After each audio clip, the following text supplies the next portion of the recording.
Hello, my name is Melissa and I currently reside in Taiwan, and I'm going to speak to you a little bit about my experience with the onset of the coronavirus and how Taiwan has responded to that, as well as how my life has changed slightly as a result.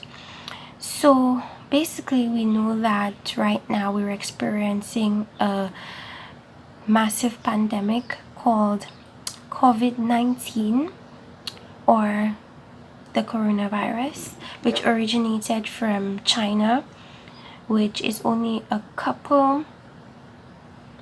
it's very close to Taiwan.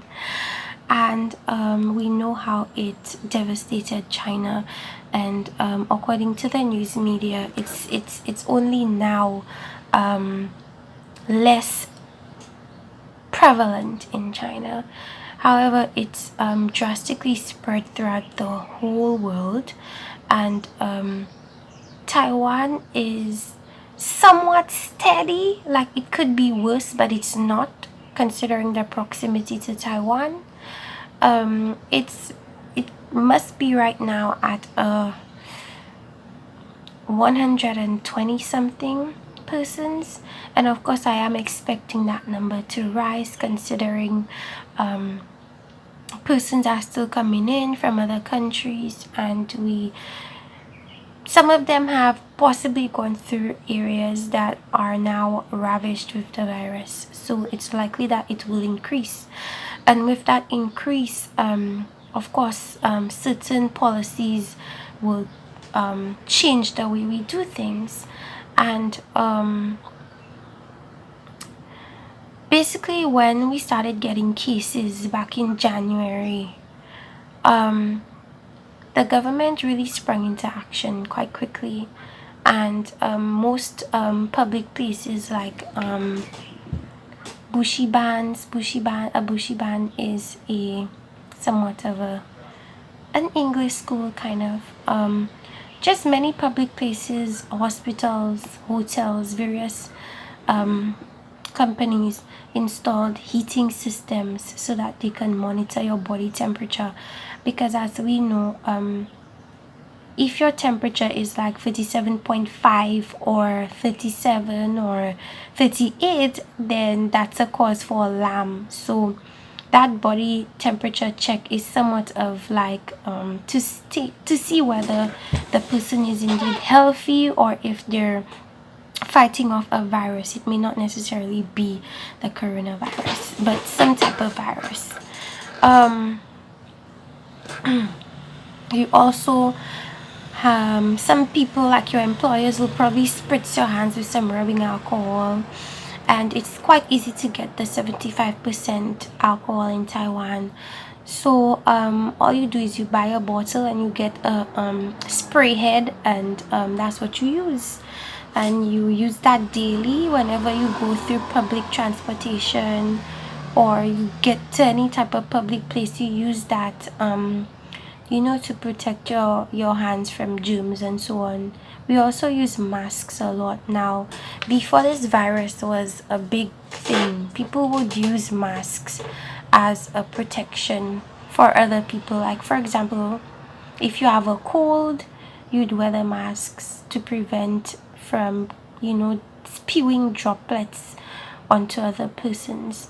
However, right now the masks are being used more as a protection, even for people that are not sick. It's just like a protection, just in case somebody else is sick and coughing. You don't want that to land on you, so you wear it somewhat as a barrier. It may not necessarily help much in regards to the virus itself. However, it does kind of contain direct contact with someone else's body fluids, so I guess that helps in a certain regard. What else can I say? As of right now, Taiwan has restricted some countries from entering because of the high rates of the coronavirus in their respective countries. Recently, a couple of days ago, they banned foreigners from entering, people with no like ARCs like an alien resident card. If you don't have an alien resident card and you're just coming into Taiwan, let's say as a visitor, you will not be allowed in. I think the only people allowed in are nationals and foreigners with the alien residence card. And that's one step, I suppose, to, I guess, put a handle on the increasing cases, because most of them are coming from persons that of course have recently traveled, and they've traveled through countries that are, they've traveled through Europe, and we all know Europe is now seeing an increase of cases as far as the virus is concerned. um what can I say, like, on, if you go on a train, you're reminded of, in English and Chinese, to wear your masks properly. And if you are, especially if you are coughing or sneezing, they do encourage you to wear your masks. um Work is normal, nobody's really doing the social distancing thing on a mass level yet. Maybe it will happen later, I'm not sure. But as of now, that's not the case. People are still going to work as usual. No business places closed down as yet. Everything is quite normal as far as work and leaving your home is concerned. As cases increase, I don't know what's gonna happen, but for now, that everything seems quite normal. um what else can I say? When I first heard about the virus, I was very calm about it. I was like, okay, it's a matter of time before this spreads. Let me just look at it in a rational way and take the necessary precautions as told by the Taiwan CDC department. Just take all the precautions, wear your masks. If you don't have masks, try to sneeze in your shirt. Just take all the necessary precautions as much as you can. If you don't have masks, it's not the end of the world. Just make sure your hands are clean, make sure you don't stand too close to other people, and just play your part, to be as safe as possible. There was something I'm kind of, I feel like I'm forgetting. The process of getting masks.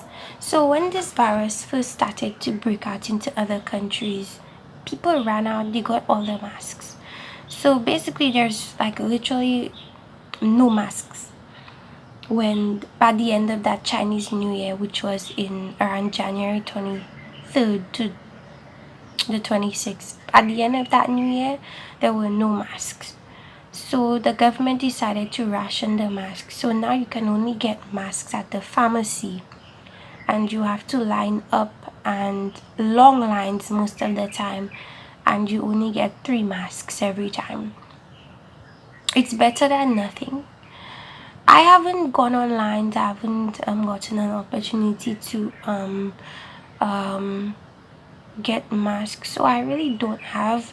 The ones I do get are from my workplace, because I'm working with children, and you know how children like to spread their coughs and so on. It's coughs, they like to cough openly and spread whatever flu viruses or whatever they do have. So it's a precaution for me. What else do I want to say? Taiwan has not completely closed off its borders. The way Taiwan does it, it's dependent on the level of risk that a country poses. So if, for example, Italy is horrendous at this point. So for example, Italy would be at a level 3 position. So in that case, people returning from Actually, as of now, people would not even be able to get into Taiwan. But if you were a Taiwanese citizen coming from Italy, you'd probably have to go into a self-quarantine facility provided by the government. I'm not sure if you'd be allowed to home quarantine. I heard that you do get mandatory calls from government officials. They do also track your location, so you cannot go too far from the quarantine location, or else heavy fines would have to be paid. I have seen that they do provide persons with an allowance, so you're allowed $1,000 a day, which is to me quite good, because I feel like 500 is okay as well to live off per day. So that's quite generous. um I'm not sure how the facilities look. I don't know anything about that, but persons are getting more incentive to, come forward if they have traveled to high risk countries. um and so that's good. Things are changing every single day. Every single day there's some new policy, some new restriction.